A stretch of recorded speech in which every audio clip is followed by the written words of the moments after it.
Hey, it's Russ Payne with Role Playing Public Radio. This is RPPR Actual Play, and we are playing Public Access. I have customized one of the mysteries in this game. So instead of the house on Escondido Street, it is the Escondido Mall.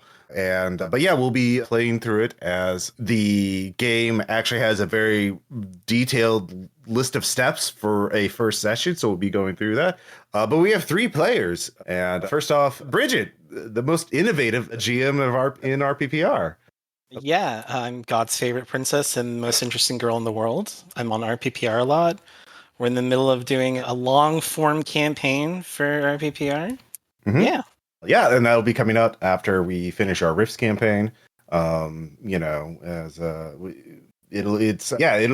fate, and it seems like a really cool campaign. Yeah. We're right at the half season break. This is where you hit episode 12 and you wait till next year to see if the anime gets funded. Oh no. And then of course we have Caleb. Yes, I am also here. Hi. Anything you want to playing mention? Somebody. We haven't done character creation yet. Yes, you do it in the game. All right, cool. No. And yeah, you do some other stuff, I think, at some places on the internet. What are those places? We're doing that. Okay. Yeah. I write for Delta Green over at Delta Green Dead Channels, and I write my own stuff at Heaven on Games Open Design, both on Patreon. Please give me money so I can live. Also, Bridget has a Discord too. What's that? Or Patreon? Discord? Or your my Patreon? Patreon, yeah. It's just patreon.com/BridgetFan, as though you're a fan of me. Mm-hmm. And yeah, for a couple of bucks, you too can come see all of the memes in my channels. It's very good. And finally, we have Faye, fresh from Impossible Landscapes. How are you doing, Faye? I'm doing wonderful. Impossible Landscapes was a fucking ride. I loved that game. Go listen to it if you haven't yet. Aside from that, you know who I am. Don't look for me. Yeah, there we go. Since Caleb is here, Faye and I just finished a little while ago doing a two-parter, three-parter game for Caleb's Delta Green stuff that we had a ton of fun with. So that fucking owned 2 friendlies. That fucking ruled. 2 friendlies was great. I'm trying to think up another thing for the girls to get into, but I'm so excited if you do. I'm so ready. You did such a good job. I want it to be a good idea, so I'm not half-assed. Yeah, and now you all get to play in the same game together and deal with some other bullshit that will. Oh boy, this game's gonna get dark if it goes that way. Oh no. Obviously, Public Access is an analog horror role-playing game, which means VHS tapes are scary. Quite literally in this game. And yeah, this is going to be about spooky things. So the session 1 section of this book says first read the material, which I've already done. We've already had our players and so steps 1 through 3, read the materials, gather the play materials, gather participants and introductions. We just did. But now there is a whole thing I have to narrate. And let's see here. CATS is an acronym that stands for concept, aim, tone, and subject matter. Purpose of CATS is to establish some basic expectations for what this game is about and what we're going to be doing. Public Access is a tabletop role-playing game about a group of people in 2004, the Deep Lake Latchkeys, who find themselves investigating strange mysteries in and around the town of Deep Lake, New Mexico. In the 80s and early 90s, Deep Lake was home of a notorious public access television station called TV Odyssey, the history and fate of which the station literally disappeared is the source of much speculation in certain corners of the internet. As the Latchkeys conduct their investigations in Deep Lake, they will become increasingly aware of the central role TV Odyssey plays in everything that's going on, and will have to face whatever terrible truth lies at the heart of the infamous station. Public Access takes inspiration from early internet horror stories, creepypasta tales, and urban legends. It is inspired by analog and found footage horror subgenres, synthwave and vaporwave music, and American pop culture from the 80s and 90s. The game's mechanics are based on Apocalypse World, Brindlewood Bay, and The Between. You don't need to know anything about those games in order to play. The aim of this game is for the characters in the story to investigate local mysteries in order to get closer to the truth of what happened to TV Odyssey. Our aim as players is to learn more about these characters' pasts, and as well as to paint a vivid picture of our version of Deep Lake, New Mexico, a responsibility we all share. The aim for today's session is to introduce the characters, learn the basics of how the game works by playing it, and then having a debrief period at the end. The tone. Are we playing as kids? Is this kids on bikes? No, this is like kids on bike. This is like the second part of it. You're coming back as adults. Okay. So this is 2024 New No, Mexico. it's 2004, but like the weird shit 2024 happened. New Me- 2004. It is 2004. And the stuff happened in the 90s, and you're coming back, 10, 15 years later. Dude, Justin, the first launch. Remember the early mid 2000s? It was great back then when we had little Nokia cell phones. Little indestructible bricks. The tone is nostalgic, weird, and terrifying. Everything should always feel a little bit wrong, a little bit off. Levity and humor are totally acceptable, especially in the early parts of the game. But as the overall story progresses, things will get much weirder and much scarier. Subject matter: cosmic horror, graphic violence, ritual sacrifice, sexism, sexual desire, childhood trauma, consumer culture, and other darks and sensitive topics can come up in this game.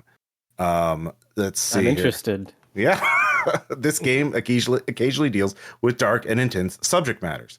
And obviously safety tools. If any of you have a problem with a subject matter, you can message me privately. And if there's any lines or veils, if there's anything you want to totally remove or anything you want to fade to black, we can message me privately, or if you want to say it, that's fine. I know I'm not really going to put in sexual assault as a line in this, and torture will be a veil, because we don't need to go into that much graphic detail about torture. Oh, man. Something came up. I gotta go. Yeah. Oh no. All right, we're reversing the veil on torture. I was not informed on what this would be. Yeah. So with all that, we're at step 7, character creation. So a few more details about Deep Lake. It's a small town, and surrounding Dagoya County are in a remote part of the state. The town has fewer than 5,000 residents, but for some reason it has a giant shopping mall because I'm running this game. But the eponymous lake attracts vacationers and seasonal hands in the summer, doubling the number of people around. You are all in your early 20s who met on an internet forum and bonded over your shared history. You each spent part of your childhood in the 80s and early 90s in Deep Lake and were latchkey kids and were and are fascinated by TV Odyssey.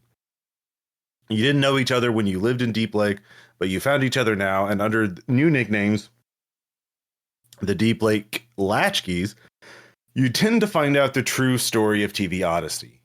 You are united by something else, although you aren't aware of it. You each suffered a terrible trauma in your childhood. Sharing and exploring these traumas is something you'll do together as you get more involved in the mystery surrounding the town. You should avoid talking about these aspects of your latchkey both in and out of character until prompted to do so by the game's rules. Just before the game starts, you all decided to meet in person. You have rented a house together on Rodenbecker Street in Deep Lake, and you're going to spend the summer there getting to the bottom of what happened to TV Odyssey. You haven't had much luck figuring out what happened to TV Odyssey by the time the game starts, but you'll stumble under other mysteries that will keep you occupied in the town. So, the character creation steps are, first off, name and surname, and then a style, then 3 items that take you back. And so let's get those out of the way first. Does anybody have their character name figured out? I know everything about my character. All right. All right, please let us know what is your character's name? Do I get to do the whole bit? Can I do the whole bit? Yeah, please. I'm playing Claire Morin, digital hand-drawn pornography artist. She's a bitter woman that spends most of her time arguing on BBSs and drawing cowgirl. Your character here commissions using her own selfies as reference. And she's best described as definitely not my self-insert, so please do not look too hard into her hobbies, interests, and general lifestyle habits. All right. Great. So yeah, and certainly a one of the few viable paths for an artist as an independent artist these days, even back in 2004. So let's see, Caleb, do you know what your character's name is? Oof. So I'm dumb. So this is 2004, but we were raised here 90s kid style, and we're back in 2004. Is that correct? Yes. Okay. So again, think of it, Yeah. I will be an insufferable debate child grown up. Amazing. Who has realized that arguments actually don't matter and they just make you insufferable. What's a good name for that? Shane. Ooh. Sounds good. And, Ivory. A little bit too on the nose. Yeah. Shane Ivory. I will be Oaks. There we go. Nice. What was the last name? Shane Oops. Copes? Oaks. Yeah. Copes, okay. All right. Yeah. And I don't have the other things picked out yet. Yeah. I'll go in those a little more. Faye, do you have an idea yet? Yeah, just the name so far? Yeah. All right, so Cybelle Smith. I've posted it. It's Cybelle. And then Smith, like you might find on a John Smith or a Jane Doe. All right.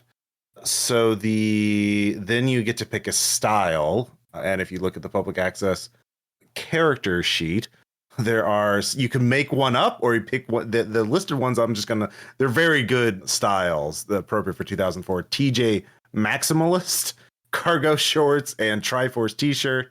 None More Goth, Williamsburg Warrior, that would be the hipster one. Popped collar, Princeling, all the scarves. I'm too emo for my face.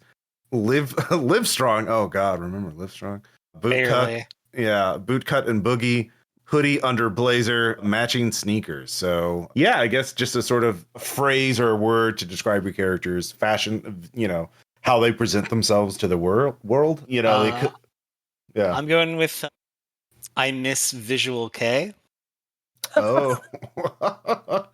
Okay, yeah. Specific part of Hot Topic I used to go to, and I think, man, if only I could dress that way as an adult. Yeah. God, yeah. Some battered t-shirts of sullen-looking Japanese, things with too many zippers, lots of plaid pleated skirts, feathered hair. Ooh. Absolutely, wolf cuts. Yeah, Caleb. I know based on what you said about Shane, I'm thinking something. Assistant manager at McDonald's khakis. Oh, it's so mean. Is that too mean? Brutal. Yeah. I don't know. I think Shane knows how to work a crowd enough that he at least considered what other people see when they look at him, but not deeply, because again, debate kid. I think I'm just gonna go hoodie under blazer. He read a Men's Health magazine once that said layering was about the height of men's fashion, and so he just wears too many clothes at all times. Amazing. Perfect. Yeah. I mean, in the brutally air-conditioned buildings of every large structure in this town, you definitely need multiple layers, even though so probably as layered as humanly possible. Just very good. And Faye, what's Cybelle's look? I've come up with a style I'm tentatively referring to as Walmart with tags. It's just, you walk in, you see, that's on the display. I'll take one of those, and there's my outfit. Very good. I like it. So the next thing are things that take you back. 3 items that take you back. That's if you want to look at so they have an interesting way of doing this. They also have anatomy of a character sheet on page 17, where they describe what this is. You should pick 3 items from the list or come up with your own. These are things that take you back, or activities, games, songs, and other things from your Latchkeys childhood that they enjoy waxing nostalgic about. These 3 choices are not to be meant ironclad topics. You can wax nostalgic about associated things. So if the Oregon Trail takes you back, maybe you could also talk about where in the world is Carmen Sandiego. So yeah, these are like your nostalgia channel. So favorite shows, activities, little gadgets. I mean, the 90s moon shoes, whatever you want. See, you can figure that out. And then the next thing are actually game mechanic stuff. So you add 1 to one of your starting ability scores, and your ability scores. Let's just go over that. Let's see, number 5. You have actually 5 abilities, and they already start at certain levels. So vitality is for latchkey actions involving strength or dexterity, endurance, athletics, or raw physicality. Composure, anything that requires a steady hand, a calm disposition, or intense concentration, especially if you're trying to avoid being afraid. Reason, if you're studying books, researching a problem, examining the scene, or otherwise using your mental faculty. Presence is charm, intimidation, or capture someone's imagination. Sensitivity is involving your supernatural forces. You may decide that any action seemingly governed by different abilities is actually governed by sensitivity because of the supernatural, spiritual, or occult nature of what is being undertaken. So now this game normally uses 2d6. Basically, it uses the Power by the Apocalypse thing of 6 or less is a miss, 7 through 9 is a success with a complication, 10 or better is a full success, and 12 or better is a really good success. And now certain things can give you advantage on rolls where you roll 3d6 and pick the best of the two. We'll get that in a little bit, but that kind of explains that. So has everyone figured out the 3 things that take you back and picked your ability? Oh, yeah. Okay. Cybelle, yeah, what are 3 things that take you back? So the first thing that takes me back is the max headroom signal intrusion. The second thing that takes me back is our good friend Bud Dwyer's broadcast. Oh my God. And his famous phrase, "Leave the room if this will affect you." And then the last thing that takes me back is the Three Daughters Playboy channel signal intrusion, which contained religious imagery and messages saying, "Thus saith the Lord thy God, remember the Sabbath and keep it holy. Repent, the kingdom of heaven is at hand." Oh my God. I could totally picture why Cybelle's like trying to find out what happened to this TV station based on those Cybelle's interests. normal. Yeah. All right. Very good. Let's see. Caleb. I'm going to go with reading sleepovers. So like we were cutting cards for the next big tournament. Yeah. Mm-hmm. Definitely Book It. Deep cultural core memories of Book It pizzas. And again, insufferable debate chiefs. I'm going to go McLaughlin group. Yeah. Oh, wow. That's he was awful. Just a terrible, terrible child. That he made it to adulthood is an incrimination of American society. I love it. I love it. Perfect. And Bridget.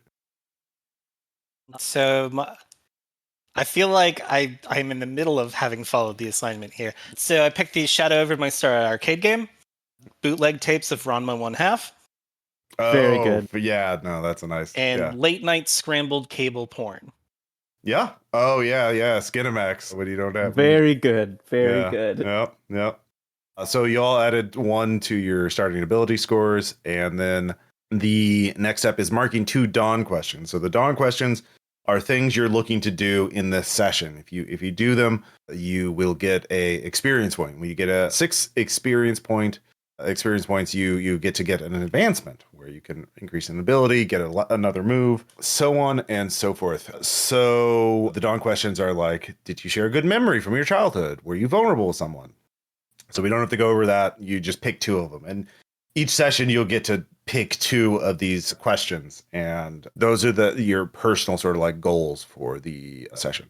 So then there is the latchkey move. So there are unique moves that sort of gives everybody a little unique ability, which is on a separate sheet. And Bridget, you already said you'd spotted a couple that you wanted for Claire. So which one do you want the most? Do you want to Caleb, is it okay if Bridget picks first? Yeah, I don't even know where the latchkey moves are. Separate PDF. PDF. So the 2 I was thinking about is either just say no, something about your past makes you especially good at dealing with cops, or what Nintendo don't. Once perception, you can take 12 plus on a single roll related to an action as long as you do it with style. It's pretty good. Yeah, either one would be good, especially. Yeah, I mean, Nintendo is basically like a free key you can turn every session without having to, run out of a limited resource. But like, just to know if you deal with them multiple times in a session, like that's going to help a lot more. Yeah, both would be good. I think I'm going to take what Nintendo. I think that goes with my style. Yeah, definitely. Very good. Let's see. Shane. I'm torn. Yeah. Knowing is half the battle seems obvious for Debate Kid, and they're always glad you came is a family member that still lives there. So then we get to meet the kind of insufferable assholes that raise a child. Oh my God. That reads at the Washington Post in junior high. So, ooh, they're both professors at the Rich Kid Community College. Yeah, I think I'll do that one, and I'll do and they're always glad you came. Okay, so very good. I can investigate mysteries because I'm also visiting mom and dad or something like that. Yeah. Although, you rented in a place, so you weren't there, didn't have to deal with them every day. yeah. I'm not gonna stay there. I'm not crazy. Unless you're being chased by, like some maniac in a bear costume with an axe. Well, I mean, Yeah. even then, maybe. And let's hear finally, Cybelle. I'm gonna go with just say no. Just say no. Okay, so you're gonna be good at dealing with the cops and their bullshit. So yeah, got a pretty important thing to deal with, especially with a mall. It'll definitely apply to mall cops. Mall cops. Yep. So we've already kind of introduced the characters a bit. Now you can, let's see here. We can go around and ask what you do for a living. We went a little into that, but like what you want to do in the future, if anything, if you have a significant other back home, who is that person? What do they do? So, and let's see, where do you fill in corner of the house? Let's see here. Yeah, I was looking for corner of the house because I have a really good one. What is corner of the house? How do I pick that shit? So, yeah, okay, and populate your corner of the house. Here it is. There's what we don't do. Each item. All right, 3 pieces. The rest of us are going to be... Okay, the rest of us are going to pay close attention after you've answered each of those questions, because each of us is going to say an item we think your character brought with them to Deep Lake. You can veto any idea you like or ask for a revision. So each of you will start with 3 items that the other players will kind of pick for you, but you can use these items once and get advantage on a roll. Now, each one can only be used once. I mean, they don't disappear, but game mechanics wise, it only gives you. So basically, think of each one as like this one time I can use, my totally sweet crossbow my partner got me to deal with this supernatural bullshit or whatever. But yeah, they're one-time buff items that help you with a roll. Very interesting. So. Yeah, let's start with Claire, since we already know just explain a little more about what you do for a living. Well, like I said, she's a digital pornography artist. She draws tits and dicks for money. Yeah, very good. Does it cater to any particular crowd? No, Claire has grown up with us as we've continued to do stories here at Role Playing Public Radio, and so I want her to be more inclusive and less a joke at the expense of specific communities. Fair enough. And then, what do you want to do in the future? Let's first do. So, what do you do for a living? That's online digital pornography artist. So, Caleb and Faye, do either of you have an idea of like what is an item Claire would have brought to her corner of the house? Yeah, what year is it? It's 2004? Yes. So did they have portable tablets back then? Yeah, I think Wacom still had tablets. Let's see here. Make a tablet first introduced. Yeah. I mean, they had tablets back in the 1980s, like 40 years ago. Probably Claire brought. Did they need a Wacom tablet at that point in history is going to be like the size of a paper cutter. Like it's going to be like you could use it as a shield. It's gonna be huge. Wow, so none of you had Wacom stuff at home except for like me, apparently. So it is imagine a 60% keyboard. It's about that size and it does not weigh very much. The difference is it does not have a screen. So it would be plugged into like a beater laptop. Mm-hmm. Yeah, I think that's going to be my answer. I think a beater laptop with a SAT card. Yeah, because you're online. You gotta make your living. So got trackball mouse. Yeah, it's got the shitty little like fucking clip mouse in the center of the keyboard. It's a ThinkPad. Amazing. Yeah, I think. I mean, it's subject to your approval, but I think that makes sense, Claire.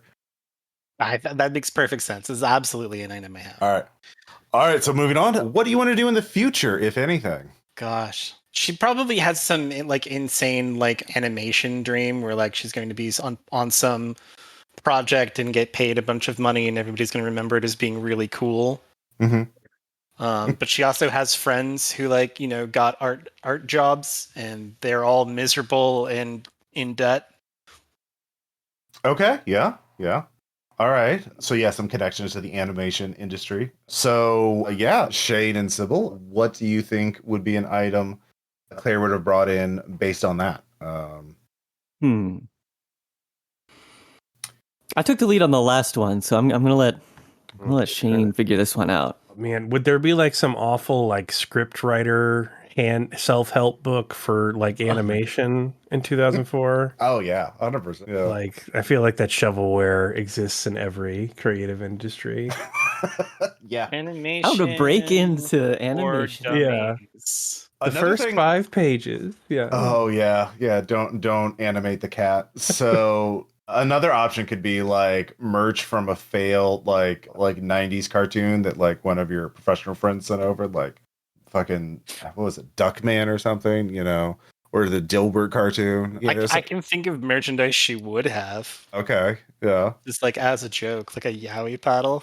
This is Well, I the was perfect- thinking like God. something one of your connections sent to you, or like you visited yeah, them. And exactly. yeah. You've been in the animation industry. You don't think she doesn't know like a bunch of Fujoshi?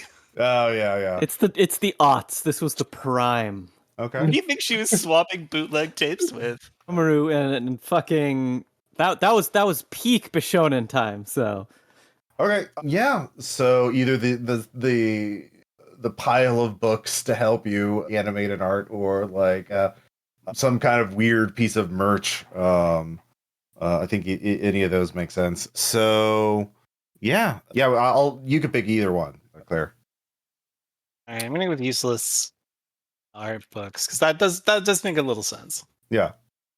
And then finally, if you have a significant other back home, who is that person? What do they do? If not, yeah, you could just talk. Yeah. If you don't, it doesn't really say what you should answer for that. I guess you could talk about. Yeah. I don't think she does have a significant other back. I think that's why it's so easy to just come back to Deep Lake. Deep Lake. Is that she has literally nothing better to do, and she can do her career from anywhere. So Okay. So yes, someone who has few ties is easily able to move around. Yeah. What would be an item that she would bring to reflect that? Am I gonna pick? Yeah. Well, no, the other two players come up with items. You can veto or ask them to revise it if you don't like an item. So yeah, Cybelle. hey, why jelly? Fuck, I don't know. Yeah, this question is sort of like, if it's a no, then it's like, well, what do you put here? Like that. This is, yeah, OK Cupid launched in 2004. yeah, Oh my god. Okay, Cupid beta tester. yeah. What did 2004 smartphones look like? Flip They phones, didn't. Blackberries. Yeah, this is before Blackberries?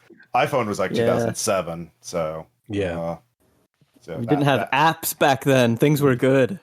Oh, you can have an Listen, Nokia I don't Engage. remember 2004 very well. I remember parts of 2004 extremely well, but I don't remember 2004 very well. Okay, so something related to like your characters, like what they do for fun or recreation in their off time. Anyway, so You know what happened on August 1st of 2004? what?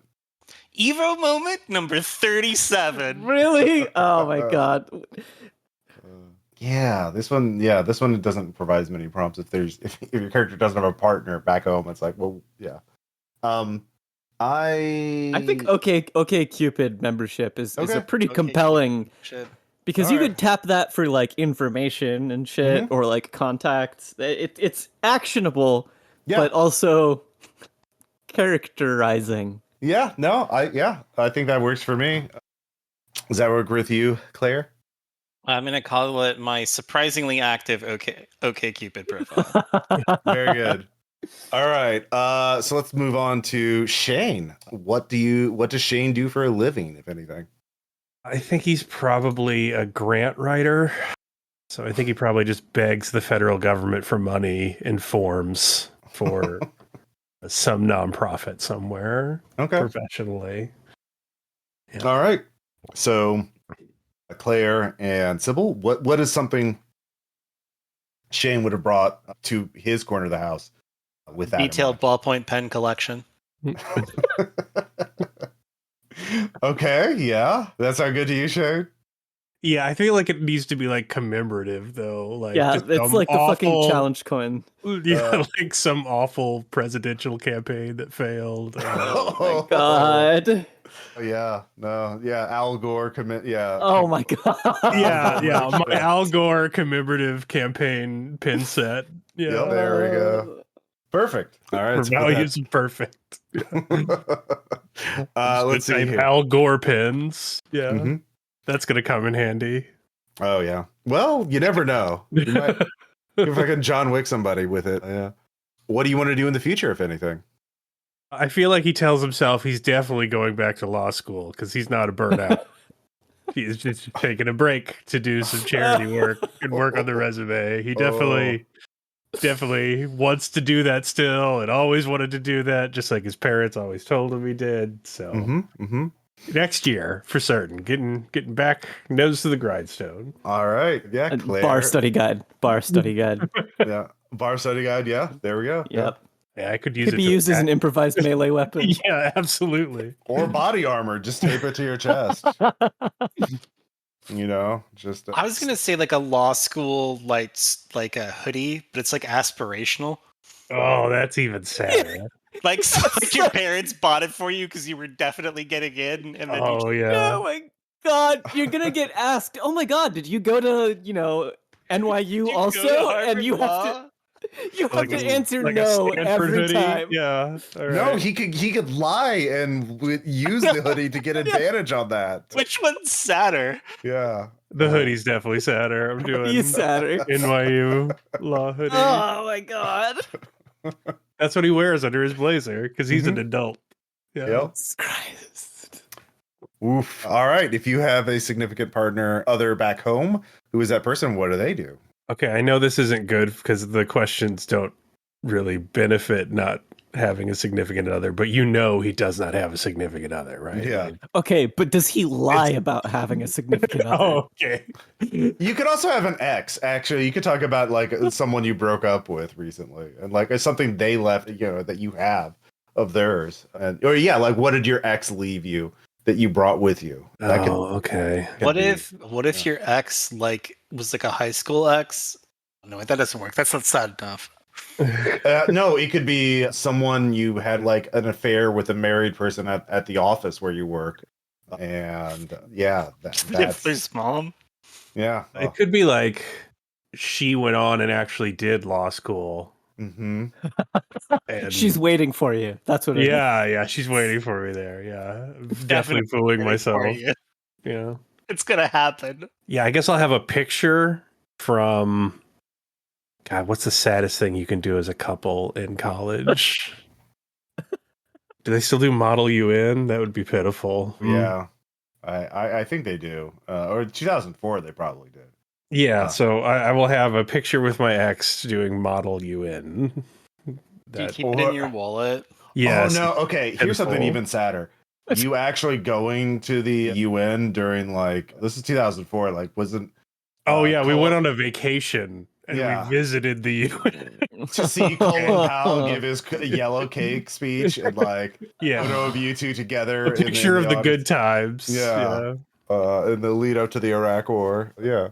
All right, so I'm typing Mackenzie and I in front of the UN.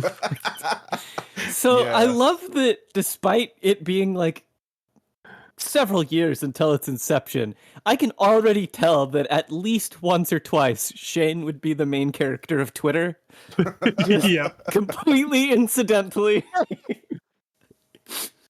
Yeah, very strong being dead energy. I think in 2004 he's fighting his own self-awareness, and it could go either way. Yeah, that's true. There's two paths in front of you. Two paths in front of you. Being dad and trad in 10 years when Twitch TV happens, I'm going to be so successful, but until then I have to hang out with fucking Shane. I feel like this is going to be written up in a Vice article at some point, please. And then, finally, Cybelle, what do you do for a living, if anything? Presently, Cybelle is unemployed because she was recently discharged from the psych ward. Okay. So what is something from that Cybelle would have brought with her to her corner of the house? Oh, you could have so many great pamphlets on you. They load you down with educational pamphlets. Backpack full of pamphlets. Yeah, maybe you took them all. I was going to say backpack full of Sudafed. Did they give you Sudafed? No, this is what you have. This is why you were. Oh, I understand. Yeah, I think either one would work. I mean, it could be both. It could have brochures and Sudafed. Like, Hey, if it's a backpack full of Sudafed in 2004 New Mexico, that's as good as gold. Like, Yeah, I was might as just well gonna just say say, backpack this is- full of money. yeah. This is this is the glory days before Sudafed was like locked up behind the counter and shit. Okay. Yeah. Was it? Yeah, I'm gonna go with Sudafed. All right. Yeah. Yeah, Back- it's got to be catchy though. You got to say like Sudafed sleeping pills, like something that you would get casually high on that you're really not supposed to. Sudafed backpack. There was all sorts of great, well, not great, but like no epinephrine, like diet, like workout, pre-workout stuff back then. Like, I forget the names, but yeah, it was basically crack. All right. So, Sybil, what do you want to do for in the future, if anything?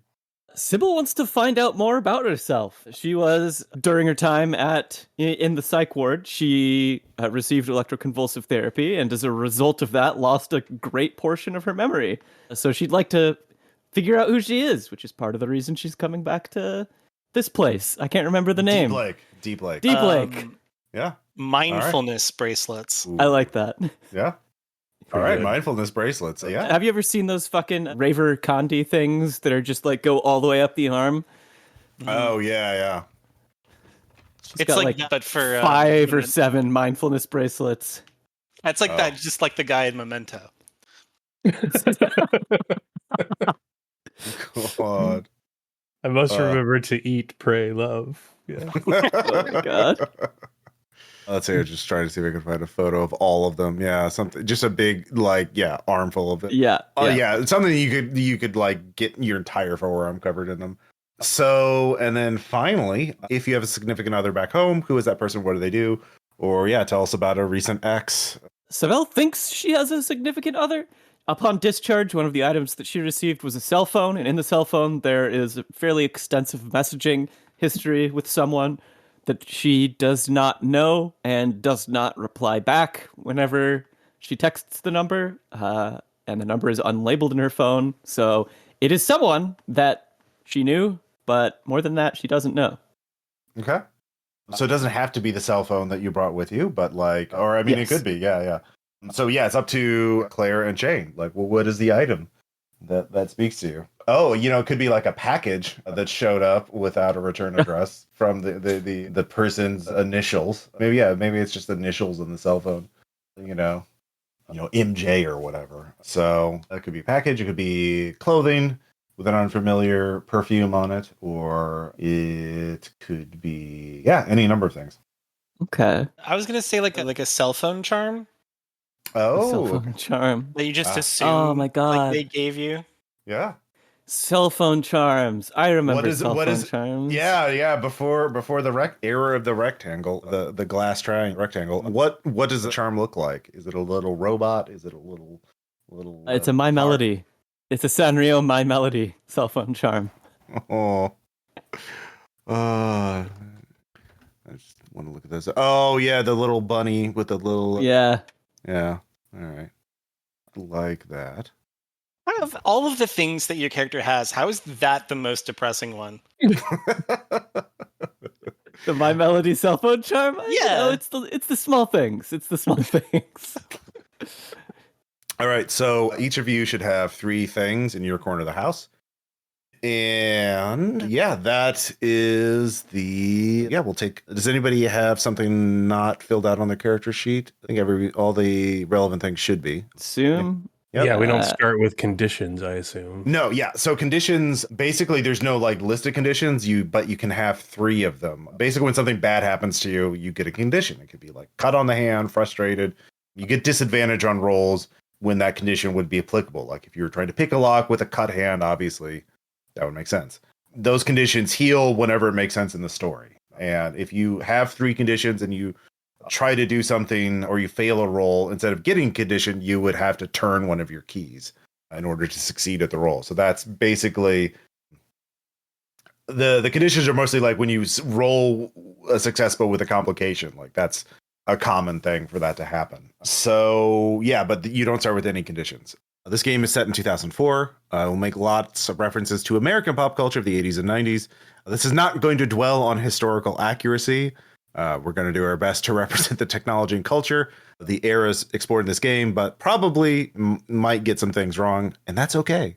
And it's also during the time period we're going to talk about people with marginalized identities would have been treated very poorly in society, and we're going to largely ignore that part of history unless it's important to the development of a character or emotionally resonant in the story. As a general matter in the world of public access, things like race, nationality, gender, ethnicity, sexuality, disability, and neurodivergence are not a social barrier. So yeah, this is a game. We are meant to have fun. Sure? Yeah, hopefully. Sounds weird. Yeah. I'll go with it. Yeah. So the actual game, you all met on a small online forum called the Deep Lake Odyssey. The people who gather on this forum are interested in the mystery of a public access TV station in Deep Lake, New Mexico called TV Odyssey, which broadcast on cable channel 94. TV Odyssey operated in the late 70s to the early 90s, offering studio space to and airing a variety of local productions. The station literally physically disappeared in 1992. At that time, local officials said a fire burned the station down, but there's no evidence to support that. The station simply vanished. Perhaps even more strange, the people of Deep Lake and surrounding the Goya County can't remember TV Odyssey, or if they do, they aren't talking about it. The only evidence TV Odyssey ever existed is the vague recollections of people on the forum and the so-called Odyssey tapes. The Odyssey tapes are VHS recordings supposedly contain episodes of the various shows that aired on Channel 94. The Odyssey tapes are recognizable by their distinctive purple clamshells, the paper inserts which depict day-glow pyramids and torii gates. The Odyssey tapes also have physical properties that are unexplainable by science. The contents of the tapes can only be viewed at night and cannot be transferred to any other medium. Attempts to watching one during the day or from an internet upload have all failed. The images just show a blank blue screen. You got to know each other on the forum over a course of a few months and decided to spend the summer in Deep Lake, looking into the mystery TV Odyssey and hoping to snag an Odyssey tape or two. You each lived in Deep Lake when you were kids back in the late 80s and early 90s, although you didn't know each other at the time. You have vague recollections of TV Odyssey, and you hope that pooling your knowledge and resources together might help you get to the bottom of what happened. Worst case scenario, you spend a few months in a small tourist town with new friends. You rented 26 Rodenbecker Street, a house in Deep Lake, and have been there for a few weeks, not making much progress on TV Odyssey. No one wants to talk, and you certainly haven't found any Odyssey tapes. But that all changed this morning. Someone left an Odyssey tape on your doorstep. It's, let's see, it is labeled. It has actual label. I know. I need to pull up the list of tapes. Happy Jack 06 duress signal, pure white pretext, ? I'll put the title in the group chat. And yeah, so you have that tape, but as one of you opens the door and gets the tape, there is a person there, a man in his 30s, or he's like a couple of years older than you, any of you. So who is the person who would be first to answer the door when you hear a knock? We'll say it's like mid-morning, like 9:30, 10 a.m., something like that. So we're all just to confirm, we're all living together at this point? Yes. Yeah. You all rented the same house, pooled your resources. So yeah. And then is this house remarkable in any way? Nope. It's a nice suburban house. Probably not in a neighborhood you may or may not be from. Again, it's not a huge town, right? Right. But yeah. Okay, cool. Yeah. I would not be up. Oh no, I'm asleep as fuck. Are you kidding me? 9:30 a.m. Sounds like a job for Shane. All right. Shane's there in his NYU law hoodie, drinking coffee, which he definitely likes, and didn't just start drinking at 8 because he wanted to be more adult. Oh, so yeah, there's a slightly older man, like I said, late 20s, early 30s. He looks more like someone who used to be a punk and hasn't totally grown out of it. Like he still has a mohawk, but it's more subdued, and he's wearing like a band shirt, like, the Joy Division or something like that. And, looks a bit out of place in a bright, sunny suburban neighborhood. But he's like, "Hey, your name's Shane, right? Hi, I'm Casey Wilcox. I don't know if you knew me back in the day." Hi, I shake his hand and say, Casey Wilcox, because I read in a book. That's how you remember people's names. God. Yeah, you're looking into that TV Odyssey stuff, right? You're looking into the weirdness. Yeah. How'd you find us? Are you on the forums?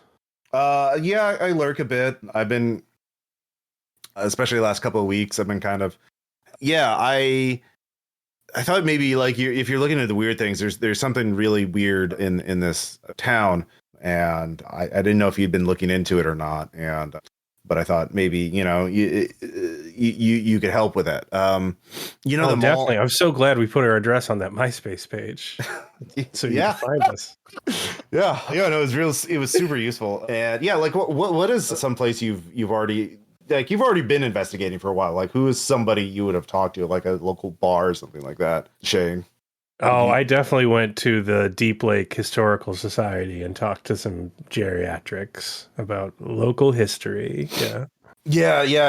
I volunteer at the Historical Society sometimes, and like, Gladys, she told me that someone was asking about TV Odyssey, and I kind of looked you up on MySpace. Yeah, the Escondido Mall. I'm sure. Yeah, there was back in the 90s, there was like this art collective. It was, like punks like me, making zines and putting on, shows in whatever warehouse we could break into and stuff like that. Oh, yeah, I was a little troublemaker back in that age, too. He lies. It's a total lie. Yeah. Yeah, I know we had some kids in the shows, sneaking in. It was dark, and, I was drunk a lot of the time. Anyways, I had this friend, let's see, Michael Rappaport. Mike was a good friend of mine, and he found the perfect place. We were just trying to find a place where we wouldn't get hassled by the cops, and we could work, and we could hang out, and we could party. And Mike, he found the ultimate place. There's this one of the back doors of the mall. Like the door, he found a key to it, and he got in, and there's this part of, the mall has, I don't know if you ever worked in the mall, but they have all these little back quarters and stuff for the employees and supplies to take stuff to the food court and the stores without, interrupting the customers, right? Like, there's a section of it that's like built out as like a large room, and it's like nobody knows about it, nobody uses it. And so Mike, he went in there and he set up a fucking apartment. It was great. Like, we had couches, we had a bed, TV, VCR. It was just like no rent, There was even like, we could even sneak into the there was a shower, like I guess they were making it up as like an office or so, I don't know. But he disappeared. And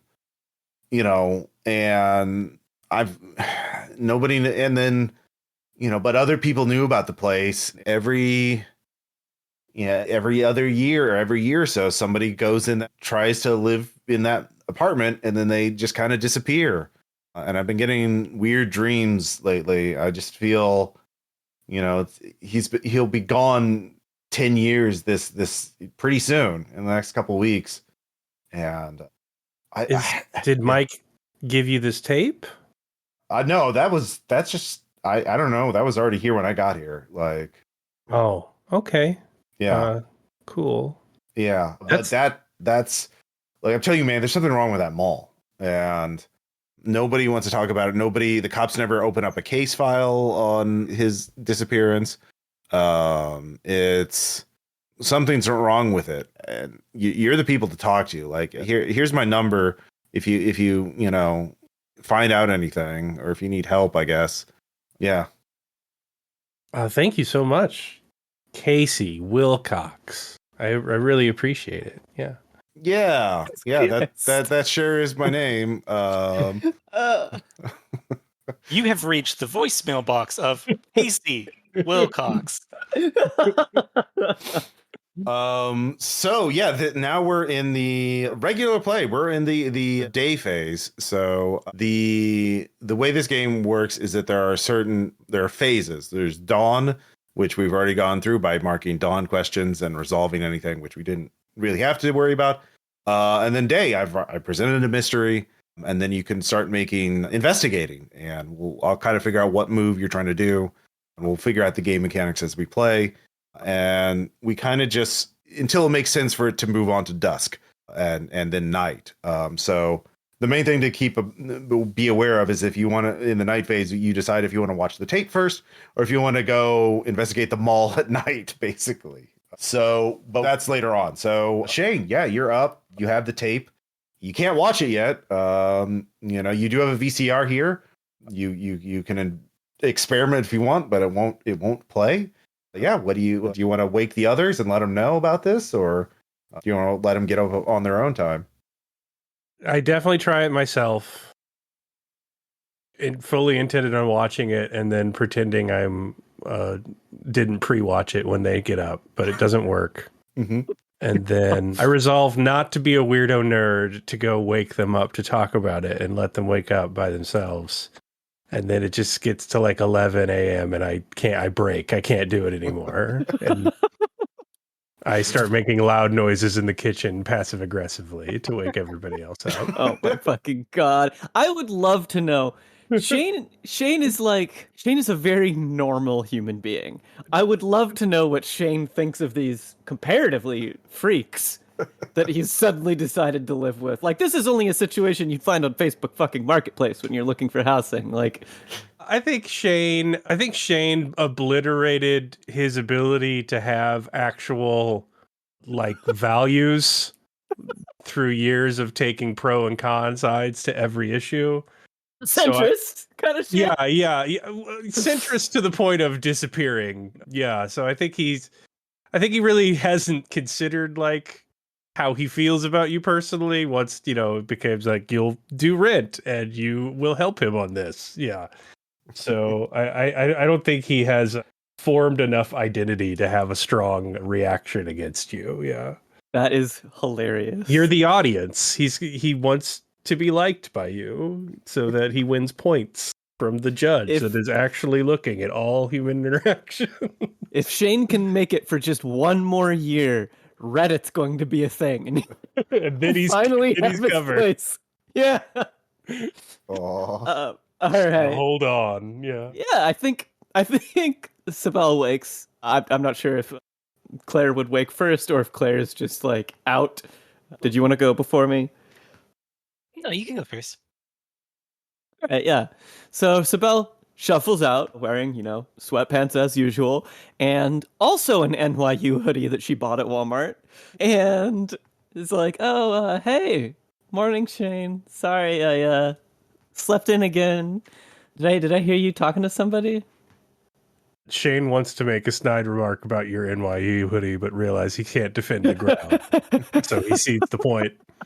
But you see it catch in his throat. And he goes, yeah. Casey Wilcox came by and he found an Odyssey tape. And then he said his friend is missing in the mall and that's related. Oh, and we should check that out. Yeah.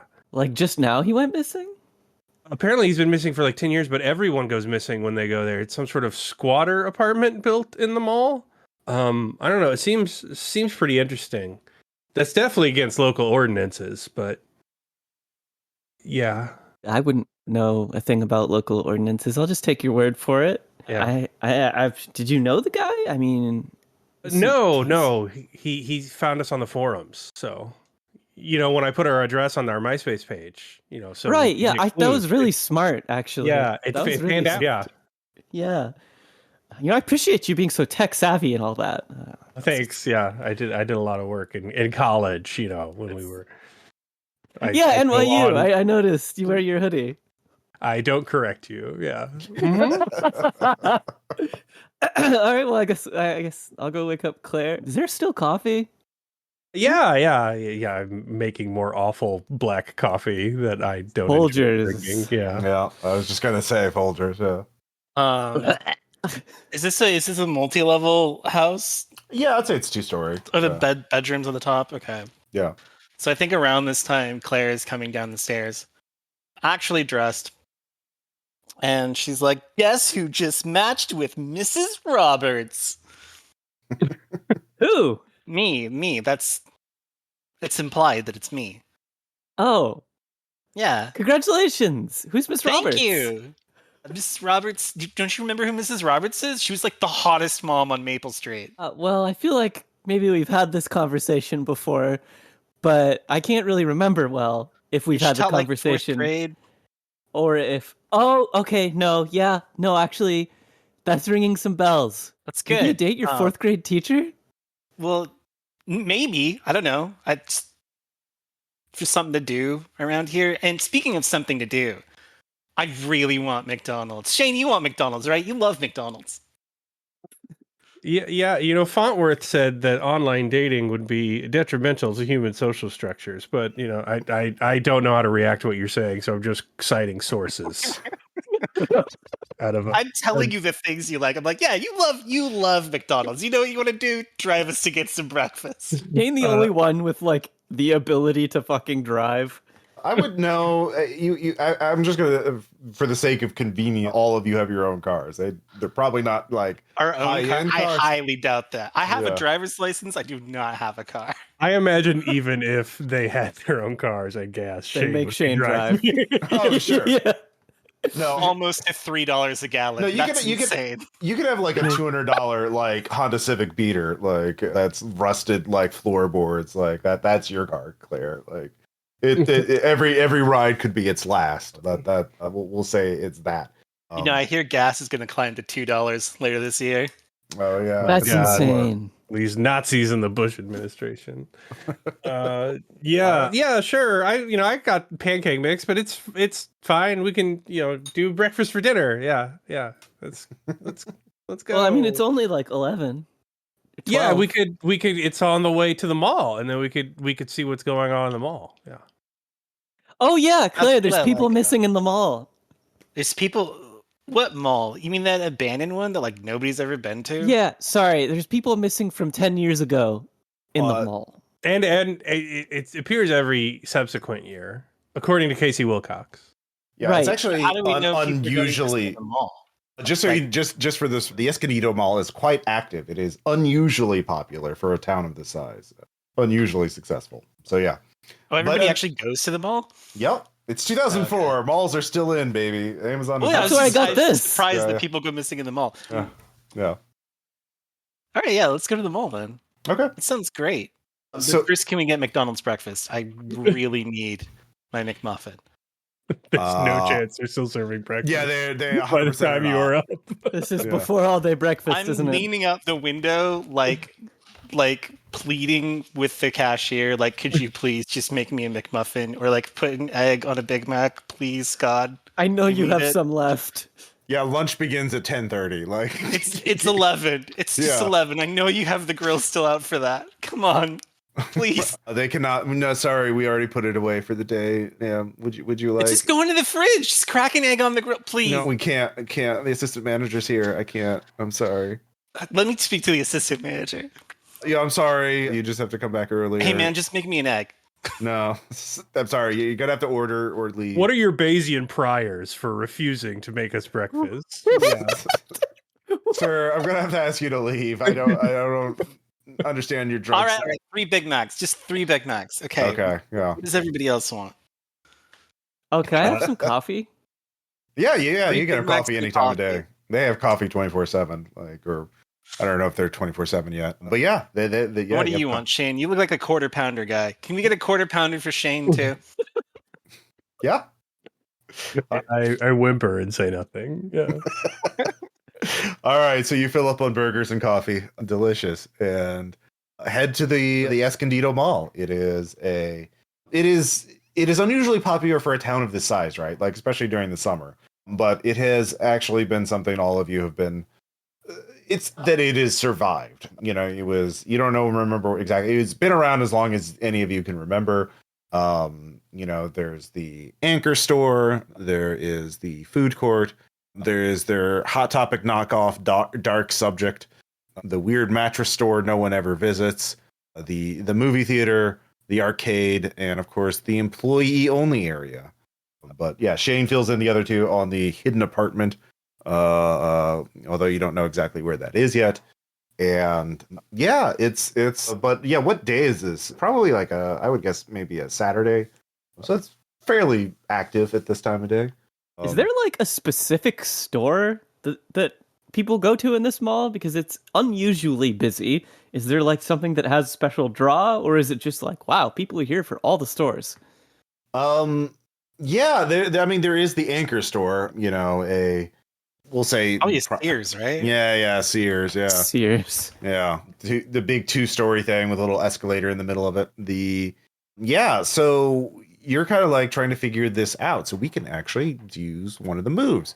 So you're searching for a clue or otherwise trying to gather information. So what is your approach to like trying to figure out why this mall is so popular right now?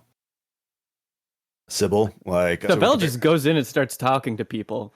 All right. Like just goes up to someone and is like, "Hey, why'd you come here?" So that would be presence. So roll 2d6 and add your presence. Sick. Am I also on the basic moves sheet? Do I need to worry about any of that right now? Well, this is a basic move. This is meddling. So meddling. Yeah. Okay. Cool. So the day move is when you're trying to do something risky, and meddling is trying to gather information. But what you roll is based on your approach. So obviously talking to people is presence. So I rolled a 5 and 2d6? 2d6 plus your presence. Plus a 0. So that is a 5 and a 6. So that is 11. That is an 11. All right. So that is a hit. So you find a clue. So you reach out and talk to someone. Who are you going to talk to? Like a clerk or a Dippin' Dots? Dippin' Dots. Okay, yeah, the Dippin' Dots clerk. All right. Yeah. The future. It's true. So the teenager there, he kind of looks at you, is like, oh yeah, it's weird. We do. Yeah, have you looked at the floor tiling on this mall? It's really weird. Like I keep looking at it while I'm talking to people, between customers, and it seems, like it's different. It's not even throughout the mall. Like here, you can see the pattern here. But if you go over to the food court, the other side, like down the hallway, it changes a little bit. And so you realize that there is a hidden pattern in the floor tiling of the mall. So you start looking it down, and it forms a weird kind of like spiral pattern. Or at least, you start mapping that out, but you realize it is not like an even pattern throughout the mall. It's not like, they use the same thing. It is a changing pattern to the floor pattern. So you've gotten a clue. Interesting. And the way the core game mechanics work, the gameplay loop, is you gather clues, and when you feel like you've gotten enough, you can try to answer. When you have open freewheeling, when you have a question, the question is, what is what happened to Michael Rappaport in the mall? Once you've gathered a number of clues equal to at least half the question's complexity, the question complexity, I will tell you, is 6. So you need at least 3 clues, and you can have a discussion and then reach a consensus. And then you roll plus the number of clues incorporated minus the question's complexity. So, and then if you look on the basic moves, it'll tell you. So you once you get enough clues, you can figure out a theory and roll to see if it's right. So that's what this gameplay is about. But you've gotten one, that there is a hidden pattern in the floors of the mall. So that's what you start. Interesting. Yeah. So you spend your time. You're talking up to the Dippin' Dots and looking at these floor piles.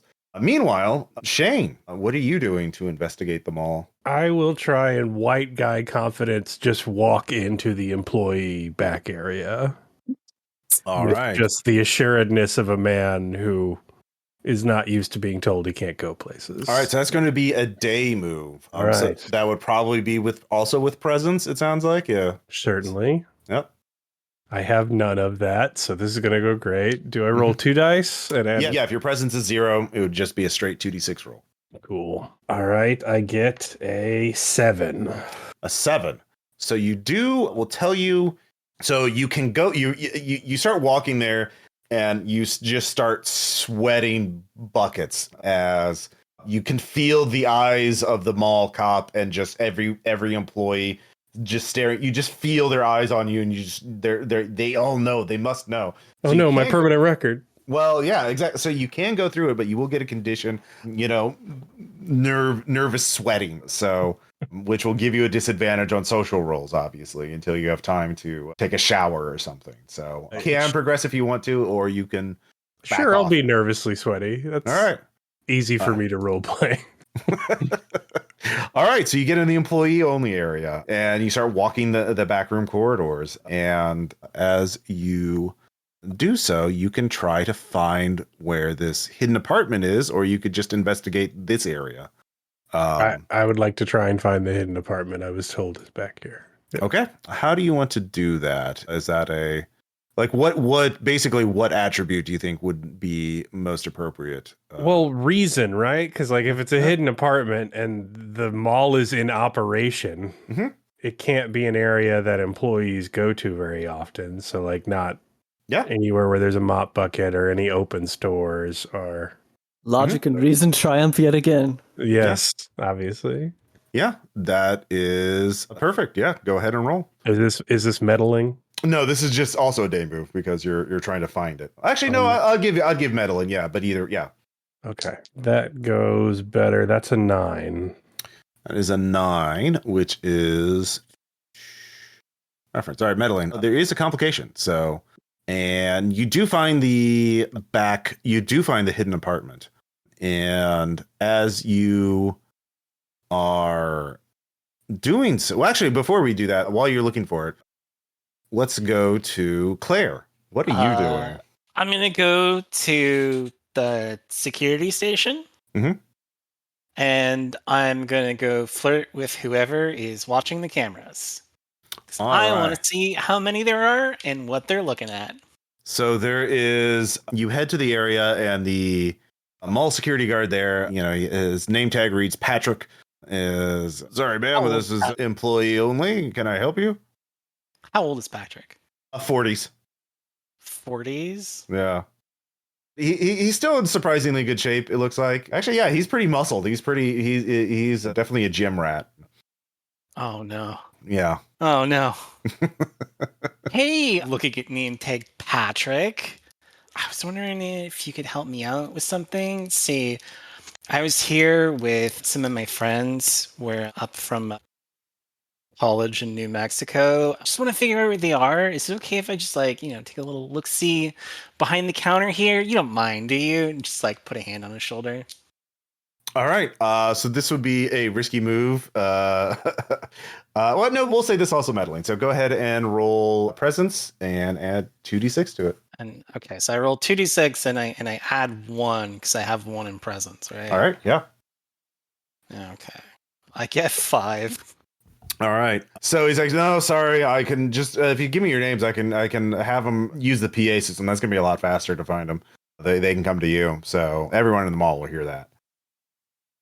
That's our standard procedure. We can't let, this is a secure area. It's only for employees only. Our insurance company will be so angry at us if we let civilians in here, Yeah, but then you'd have to call the PA and it'd be a whole big thing. And it's fine. It's fine.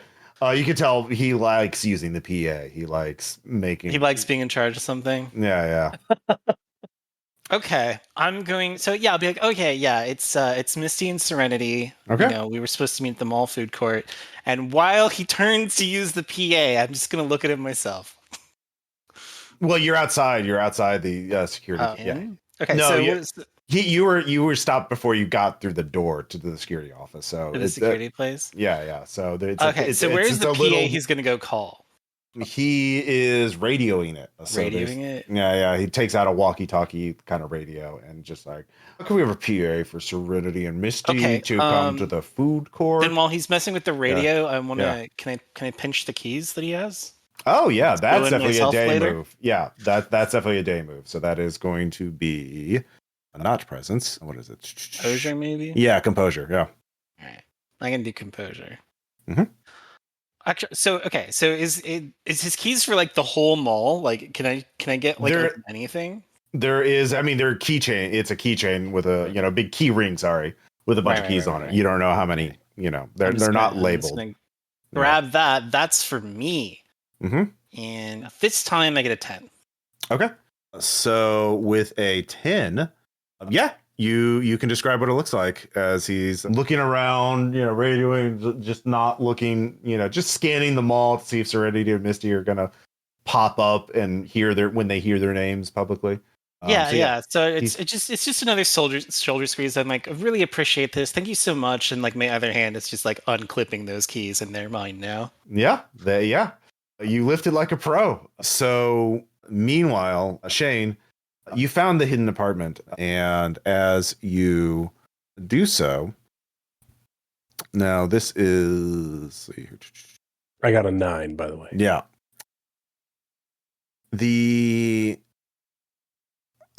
You go in there and you see the hidden apartment, and there's a couch there. There's a couple of milk crates, plastic milk crates, as used as little, end tables. There's there's a lamp. There's a TV with a VCR, a few chairs. There's a bed, a little mattress in the corner. Yeah, it looks like, kind of sparse, but like it would be nice. And it's very quiet, actually, even though the mall's quite active. It's actually kind of a nice setup, if a bit minimalist. But on one of the milk crates, there is a phone, an old style rotary phone. And you can see there is a phone jack in the wall, but it is not plugged in, but it starts ringing. So what are you going to do? I suppose I'll answer it. Okay. The unplugged phone. I'd say it's the mall. I forget the mall's name. Yeah. Escondido Mall. May I ask who's calling? It's in the dark. It's in the dark. You hear just this person, this man is terrified, and there's a burst of static, and the lights flicker off, and you feel incredibly cold, and something brushes up against the back of your neck, and how are you going to react to that? I should probably get out of the darkened room. Yeah. So you run out, mark another condition of cold fear, as your heart is pounding. You run out of the hallway. You find yourself back in the employee area, and you have a new question. Who was on the other end of the phone? That is a complexity 2 question. Okay. But you do get a clue. You saw there was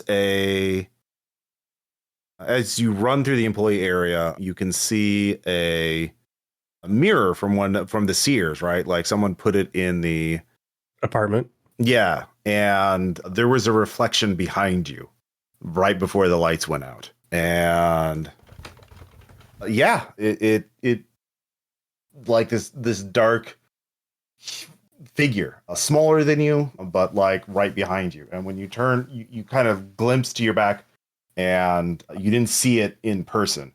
So there was something in the reflection, and you kind of like back away, but you're back in the employee area. So at this point, all of you are sort of synced up. So back to Cybelle, you've kind of studied the floor patterns for a bit. What do you want to do? So having studied the floor patterns, mm-hmm. 1, my Dippin' Dots melted. Sad. 2, do they lead anywhere? Or is it just kind of like a symbol or something? Or can I make sense of it? Yeah, that's trying to figure out more information. Roll meddling again. Probably reason this time. The reason I have 1. So yeah, I think Cybelle just kind of wanders away from the conversation with the Dippin' Dots employee staring at the ground. Following the symbol. That's a 6 plus 1, so that is a 7. That's a 7. So there is a complication, and the complication is, so you realize that there are old water stains in the drop ceiling tiles that sort of mirror or complement the floor patterns, but they're all pointing towards the interior of the mall, like something in the center. So it's like a spiral pattern. All the corridors pointing to like one particular area, it seems like. But these are water stains. They're not like purposely built, right? Like they're right. They have the drop incidental, ceiling yet somehow identical. But yeah, you bump into the mall cop. I was like, oh, so are you Serenity or Misty? You gotta come with me. You gotta come with me. Your friend's looking for you. You didn't hear Cybelle, the PA? Cybelle blinks for a second. I don't think I am. Sorry, I'm just following the pattern on the floor. Well, I'm sorry. Are you on some kind of drug? No, I've just had Dippin' Dots. I'm just following the pattern on the. That's it. Can you like? Yeah. So the mall cop is just asking you a bunch of questions. Yeah. He is looking kind of frustrated, like he's misplaced his keys, and he's kind of like very suspicious now for some reason. Yeah. So yeah, you're not going to be able to get much done while this cop is focused on you. Thankfully, I have just say no. You do, yeah. Yeah, you can roll a day move with advantage because you have that, because this is definitely a cop type figure. Yeah, all right. So I think I'll say, all right, look, I'll go with you, but can you hold this while I go to the bathroom first? All right, I'll go with you after that. But right now, I just really got to go to the bathroom, okay? Okay. I'll just kind of hand him the Dippin' Dots cup, taking advantage of that natural human urge to grab anything that you were handed. Okay, yeah. All right, yeah, roll. So you roll 3d6 and you pick the highest two. 3d6. Okay, I'm going to keep a 6 and re-roll that 2. Hey, 6, 5 plus what? Your presence. This is definitely a social My presence. check. 0. Yeah. So 11. All right, 11 is enough to get a hit, which means you do what you intend to. So you leave him holding the Dippin' Dots. Yay, now I don't have to throw away my melted Dippin' Dots. Yeah. But you evade the cop for now. Meanwhile, Shane, do you want to keep exploring the employee area, or do you want to I think go? seeing a ghost would probably make me reconnect with my housemates. Okay, yeah. You find Claire pretty easily. She is, Claire, I assume, well, are you holding the key rings, just looking at them? Or are you? I have the key rings, and the cop left to go harass my buddy. So I'm like right outside security when you find me, and I'm trying keys. Yeah. Claire's just trying keys from a key ring she found. Or you don't know where she got it. So hey man. Claire, hey, I found the apartment. Already? I was just about to. Well, now I feel really stupid for having these. Yeah, I just walked back there. The powers? There's something wrong with the power. It has a phone though. Like must be wireless or something. One of those, made it look like an old rotary phone. The vintage chic. Yeah. Did you use it? Yeah, someone called, but they didn't make a lot of sense. And then the power went out. I think the wiring's haphazard because squatters. Right. But, yeah. It's very dark back there, so I came out here. All right. Are you where Cybelle? I don't know where Cybelle is, but I just want to get in and look at the cameras real quick. I feel like they might be elucidating in some way. Really, I don't want to feel like I did all of this for nothing when you just kind of walked back there and found the apartment. So just look out for me, okay? Make sure nobody's coming over. Oh, yeah. I didn't know you had keys here. Yeah. Yeah. Cool. Yeah, I thought about getting a job to help with this. I just ramble on while you're committing a crime. It's only a matter of time. You open it up and you can get into the security room.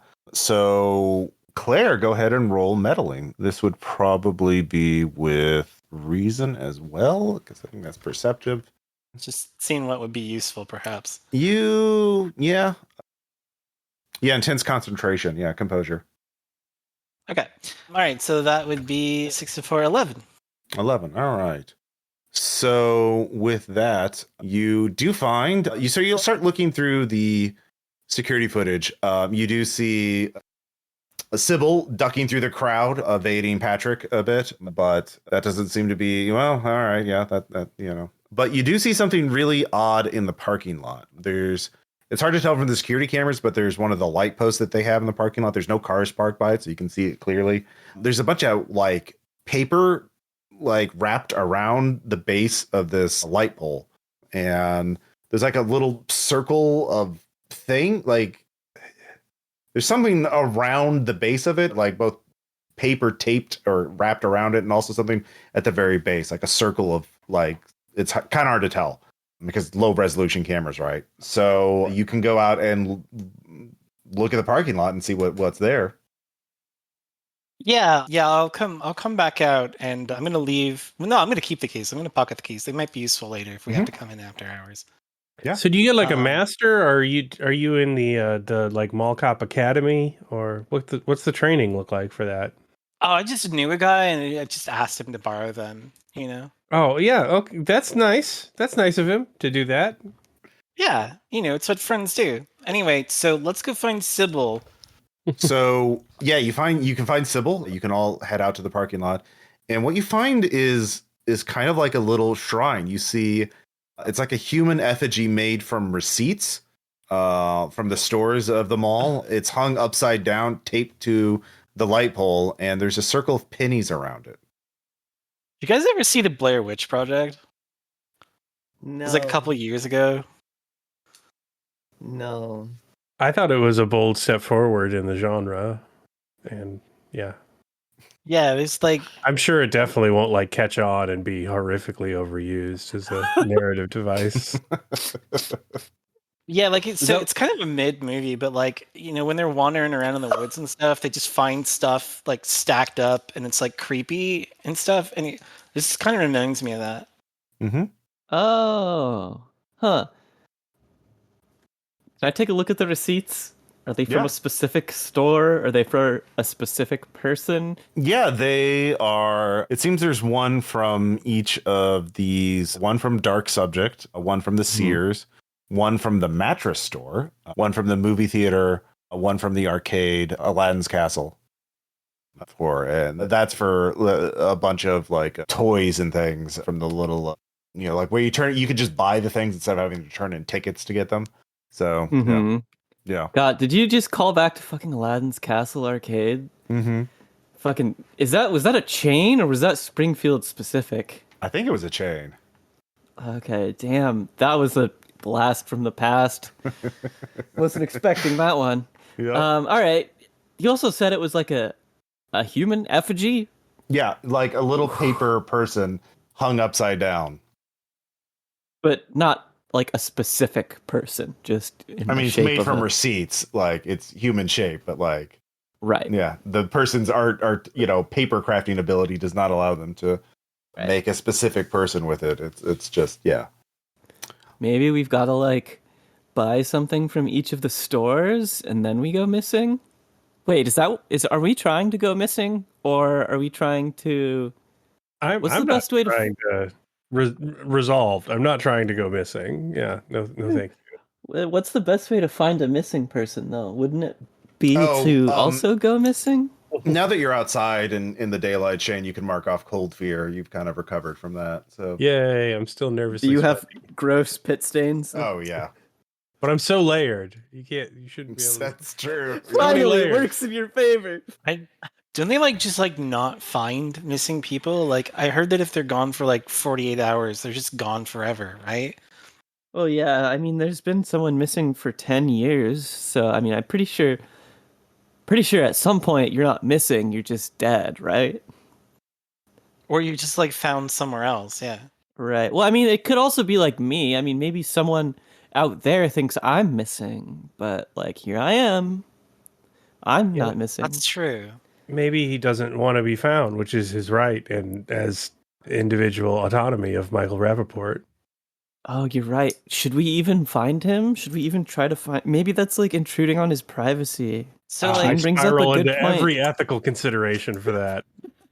Largely talking to myself. Yeah. Mm-hmm. Uh-huh.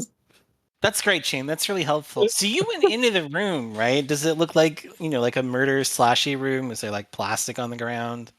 No, there's a couch and a rotary phone that's not plugged in that rings, and there's a mirror that they stole from Sears, or else Sears donated it. I don't know. I don't want to be casting aspersions on Michael Rappaport. But Claire looks so disappointed that it's not a murder room. But the lights went out, and I thought I saw something in the mirror, and then I left because the lights were out, and I couldn't see it anymore. And is it like a trick mirror? Yeah. Yeah. This is okay. You think this is like some kind of sweepstakes thing where like, it's like a creepy room. Oh my god, are we about to win a bunch of money? I hope so. I've always wanted to win a bunch of money. What are you going to do with the money when you get it, Cybelle? I'm really going to have to think about it. Yeah, it's a lot of money. It's like at least like $10,000 or something, maybe. Oh my god. I could buy a house with that much money. Oh, by the way, I did forget to mention, so you have the keys, which none of you have had to activate yet, but there is a key specific to this scenario, which is the key of the cave dweller, which is basically any one of you can narrate a flashback of a happy time they had in the mall as a kid. And then you automatically succeed at whatever role you're trying to do, or you fail. You can do it after you fail a roll. So, but that's for the entire group. One person can do it, but then So we just get one auto win. Yeah, from the scenario, and all of you actually have to narrate a flashback to a fun activity. So one person succeeds, but all of you narrate a flashback to something fun you did At the mall. Yeah. What is there a downside to that other than it not being usable anymore? No. Yeah. Some scenarios give you additional keys in order. Cool. Yeah. That's pretty sick. Well, what do you So, say like- we...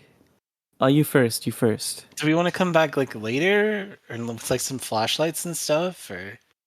Well, I was going to say, what if we like go into the mall and kill some time at the arcade and then go to the food court and then we can go to the apartment. Unless you've got like stuff to do. I don't know. No, I saw like a Golden Axe machine when we were walking by, so like I could drop a couple quarters on that. Oh, I think I love Golden Axe. Yeah. I think you'll really love. Shane loves Golden Axe, right, Shane? Yeah, studies actually show that playing video games increases hand-eye coordination, which is an important motor skill for. Is that why you're so into video games? Well, I mean, they also show, the studies have shown that, violent video games would increase the check. I have obviously never played a video game. Yeah. You've got a violent streak, Shane? I'm really learning a lot about you on this trip. Shane seems like the kind of guy that's secretly violent. Yeah, you're kind of a loose cannon. I mean, it was pretty bold how I went into the employee-only area, and I'm not an employee, so yeah. Yeah, I had this impression that like maybe you were kind of a stuffy loser, but that was a pretty sick move. Thanks. All right. Yeah, you can all go to the arcade and kill some time. Patrick, the mall cop, can't be everywhere at once, and the arcade is dark and easily conceals your presence. But yeah, just again, you do have one TV Odyssey tape, and when night comes, you can choose to investigate the mall or watch the tape. You could watch the tape at the mall. We could. Yeah. Yeah, can we have the tape with us just Sure. so we have that option? All right. Yeah. I'm going to spend all of my arcade tickets on so many Green Apple Jolly Ranchers and get a little bit sick on them. Okay. Yeah. Yeah. You are doing having a good time, or until you get sick, maybe. I'm going to get a couple of warheads and also make Shane eat them because he loves warheads. Oh my god. I'm gonna get the green alien. Yeah. Yeah, so you could spend the rest of the time, the afternoon killing time, at the mall. Mall rats. I make sure to keep the Aladdin's Castle receipt. Yeah. For tokens or whatever. So, yeah. I go to the bathroom and turn my NYU law hoodie inside out so I don't see anyone from school, and they ask me about it. Yeah. All right. Well, yeah. That's really funny. Yeah, you flip it out. You could even try and win or buy an Aladdin's Castle merch. They probably have hoodies there too. But yeah, actually, can we make Shane do that, because Shane is sweaty and gross? Yeah, so. yeah. Shane, if you buy a new one, you can remove the nervous sweat condition. All right, we cool. can do the nostalgic move when you have an intimate moment with another latchkey while one of you is watching nostalgic. You may each clear an appropriate condition. Yeah, it's true. Yeah, you good time in the arcade to rest and recover.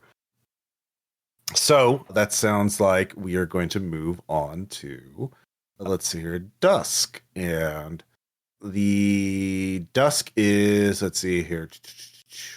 Nobody had to use any keys. so nobody has to narrate a flashback. And are you all going to watch an Odyssey tape? So it's a collective decision. So yeah, but where would we do that at the mall? the hidden apartment, of course. Oh, It's they have a like- VCR there. They have a Absolutely, TV to we should VCR. Yeah. Yeah, we can. That's multitasking. We can watch the creepy tape in the creepy room. Mm-hmm. Always a good idea. Yeah. So all the key prompts, no key prompts have been done. And yeah, so we will move on to that. So this has a very specific, so the mall's Saturday, it's going to stay late open until like 8 or 9 o'clock, right? But like at some point you all sneak in to the employee only area with your key ring. It's very easy to sneak in. And Shane is easily able to retrace his path, and you get to the hidden apartment. Like I said, it's as it was before. There's the Sears mirror, there's a couch, there's some milk crates, there's some lamps, there's a TV, a VCR, and an unplugged phone. Let's see here. So we get to do the tape, which has very specific rules. This tape is an episode of Happy Jack the Lumberjack and Friends, a children's shows that aired on TV Odyssey.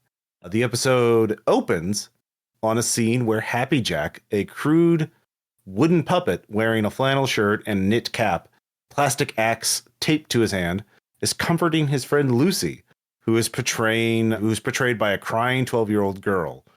This is clearly supposed to be taking place in a forest, but the set appears to be someone's poorly decorated basement. What do you see in the background that would be out of place in a real world forest? Claire. The window in the basement, like you can just see the window, like those tiny ones up at the top. It's Okay. just there. All right. Yes, it's got a little window there. Then, yeah. What's the thing you notice, Shane, that would be out of place in a forest or in a real world forest? Like what's on the set that doesn't make sense? There's like a faucet sticking out of the tree, which could be if you were like doing like maple syrup. Like, but it's not like one of those faucets. Like it has a handle and like a hot and cold side. Okay, and yeah. just sticking out of the tree. All right, and Cybelle. Drop ceiling tile. Drop ceiling tile, yeah, with some oddly familiar water stains. Yuck. Yep, and so while you're watching this, what are all of you doing? Are you all just sitting together on the couch, or is anyone sitting on the floor watching it? Or are you going to be searching the apartment while the tape is on? I'm like on the couch and I'm like talking shit about it. I'm like, you know what? I always thought that Happy Jack was Canadian. Like, does anybody else remember him as Canadian, or is that just me? Mm-hmm. I'm taking notes with my Joe Lieberman pen, which that's the one I'm not afraid to lose, so I take it out and about. Al Gore stays. Okay, The one with yeah. Joe Lieberman's signature is useful for the field. So. Oh man, yeah. And Cybelle. I'm pulling apart Twizzlers and I say, no, I kind of remember Happy Jack being Canadian. I think it was like he used to have an accent or something, but then I think they changed, the guy who has his hand up his ass. Mm-hmm. The puppet guy. Yeah, the ass puppet guy. Yeah. The guy All right. fisting Happy Jack used to be Canadian, but isn't anymore. What do you suppose happened? Like, there's just... Because, like, if you make Happy Jack, like, don't you want to just portray Happy Jack for, like, hundreds of kids across the county? Like, Maybe he quit? maybe he got arrested. He probably got arrested, actually. He yeah. probably got arrested. It is a kid's But show what in a basement, for? after all. You know, All right. So you start watching the tape as you're having this discussion. They play the little intro music. It's very cheap, synthesized, jaunty little tune. And Happy Jack explains that Lucy is sad because her parents abandoned her in the forest. What did Lucy do to make her parents stop loving her?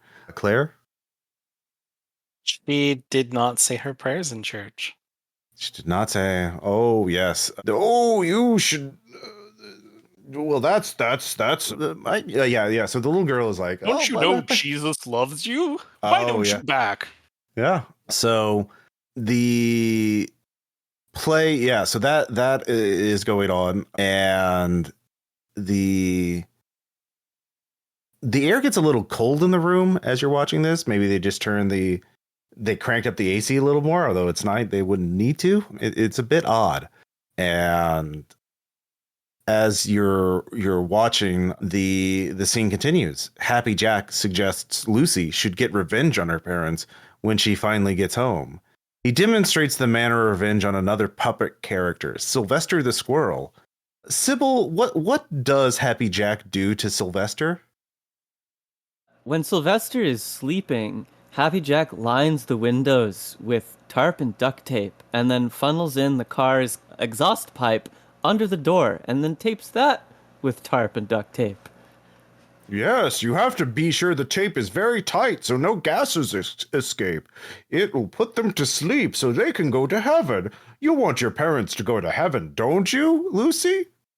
Lucy, yeah. Shane, how is Lucy reacting to this? Oh, she is... Okay, she's furiously taking notes on how to do it with her Joe Lieberman pen. Yeah. Mm-hmm. Oh my god. Oh, she has the Joe Lieberman pen. Yeah, every good child for note-taking. Yeah. I will say that gives Shane pause in his note-taking endeavor. Yeah.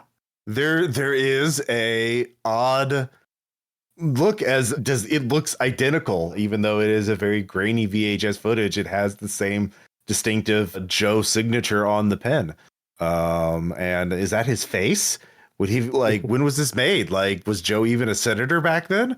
And the lights start to flicker a bit. They're definitely dimming.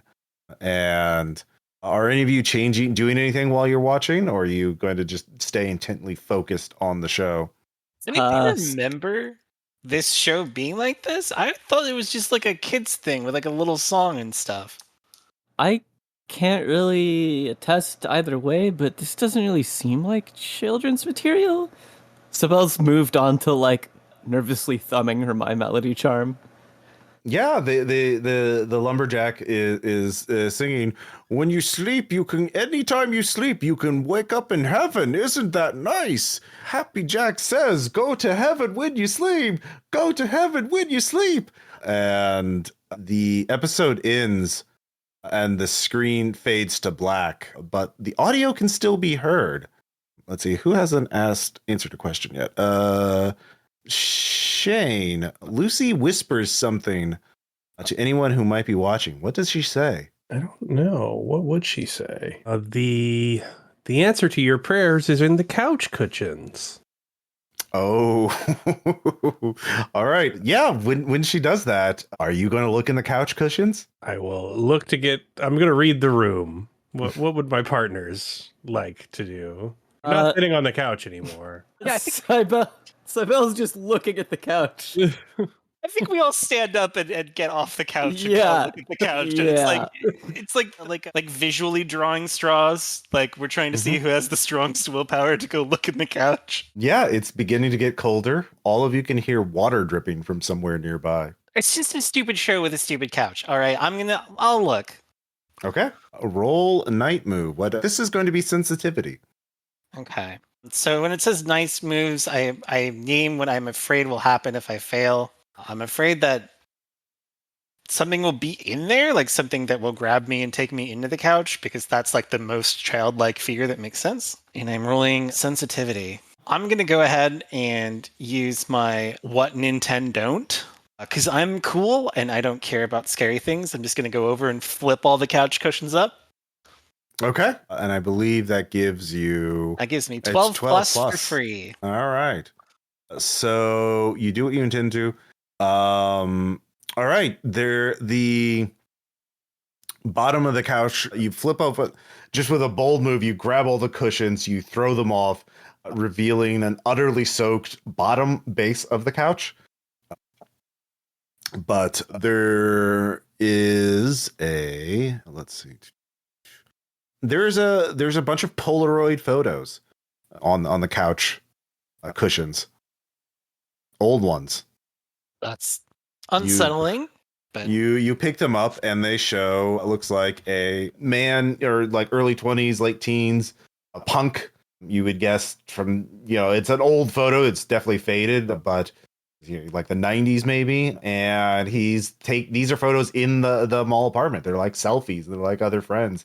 They're like partying, having a good time. The thing is, there's a figure in the background of all of these photos, like dark figure, like a shrouded, like someone wearing like gray or tattered robes or something, or like maybe it used to be white but it's so dirty now.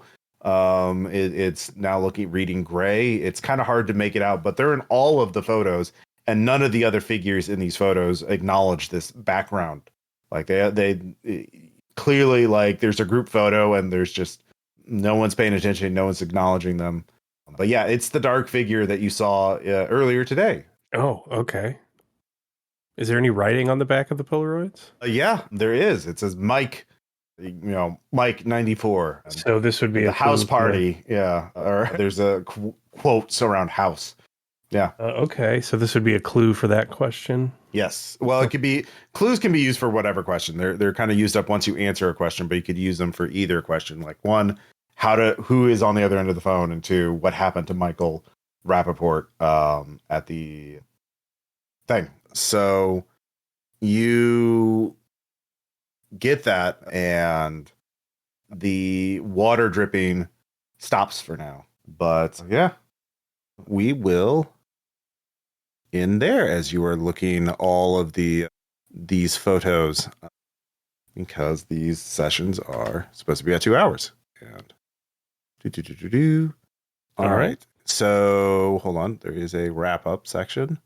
So let's see here. Oh, wait, there is one thing, because there is, once you watch your first tape, you get let's see here. So the TV flickers back on without any of you pressing or touching any buttons of the VCR or the TV. It shows a shot of another TV somewhere. It's an old CRTV, boxing heavy, on one of those gray TV cards like the teacher used to roll into the classroom on movie day. Except this is no classroom, and we're not here to watch Charlotte's Web for the third time. This TV is in the desert, the blasted landscape where the old gods made war on each other. It blinks to life.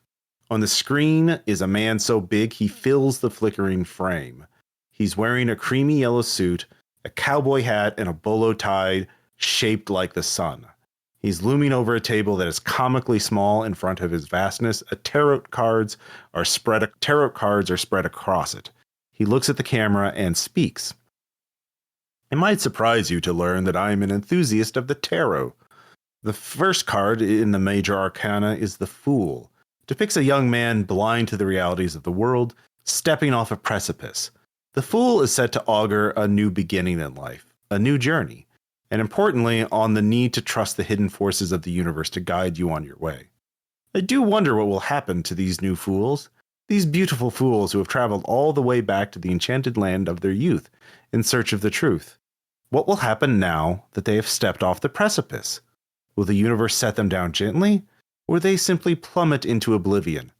The TV turns off, leaving a hot white dot in the center of the screen. So, you will have a bit of homework. Between sessions, write down an initial theory about the truth of TV Odyssey, and then write down your initial theory about who the big man is and how he connects to the TV Odyssey mystery.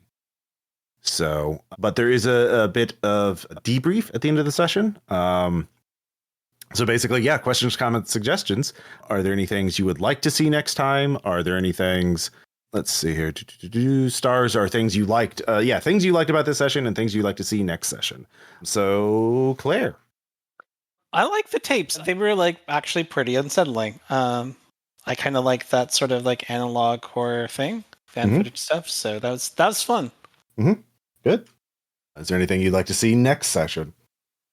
See next session? I want to get in a scuffle with something creepy. Okay. Well, I think we can handle that. Then Shane, any highlights of this session? Yeah, the tape system's pretty cool. I agree with that. I'd like to see how the flashbacks and the keys work a little bit more next time. Yeah. Fully flesh out the system. Yeah. Yeah. Yeah, none of you really failed any really crucial roles that were kind of like, oh, I'd really want to use a turn a key right now rather than suffer. Oh, so the keys are like the bennies for that. Okay, cool. Yeah. Basically, if you fail a roll, the way it works is you fail a roll, I narrate what's going to happen.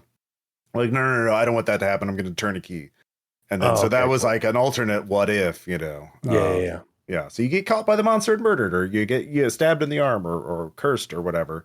And I'd like to introduce Cybelle and Claire to my terrible parents. Ooh. Oh my god. Yes. It seems like it would be a fun scene. Oh, yes, 100%. We'll definitely have to do that. And then Cybelle. I like seeing the interplay between the characters. That's always my favorite part. I like the way they bounce off each other. And then I'm curious to see more conditions. Yeah. Conditions, again, are just up to the GM and like based on what it is. And you can rack them up and heal them pretty quickly depending on context. Yeah. We can do the nostalgic moves. That sounds like fun. Yeah, I mean, you kind of did with the arcade a little bit to help. Yeah. So Sweaty Shane. Help Sweaty Shane, yeah. Hey, I have a different hoodie on now. It's true. That's true. Like it never happened. So the next session will actually introduce a new mystery. I'll use one of the pre-generated ones. There's actually one that's video game themed, so I'll just do that probably. But you do have homework. I'll put the questions in the group chat so you can think about like what you think your theory of TV Odyssey is and who this big man is. But that's like a recurring character in the game. But yeah, that's one of the Escondido Mall for public access. Thank you all so much for playing, and thank you all so much for all of you listening out there. It means a lot. And we'll put links to Bridget's Patreon and Caleb's Delta Green Dead channel, so you can listen to 2 friendlies. Is that 2 or 3 sessions? Was that game? Was that? Yeah, it was 3 sessions. Yeah. 3 sessions. 3, yeah. 3 sessions of Caleb, Bridget, and Faye. Just fucking ruled. Totally normal things, I'm sure. Yeah, it was really, really normal. I definitely wouldn't like be mindful of any of the content. Great. So we'll talk to you all later. Bye. Bye, everybody. Bye.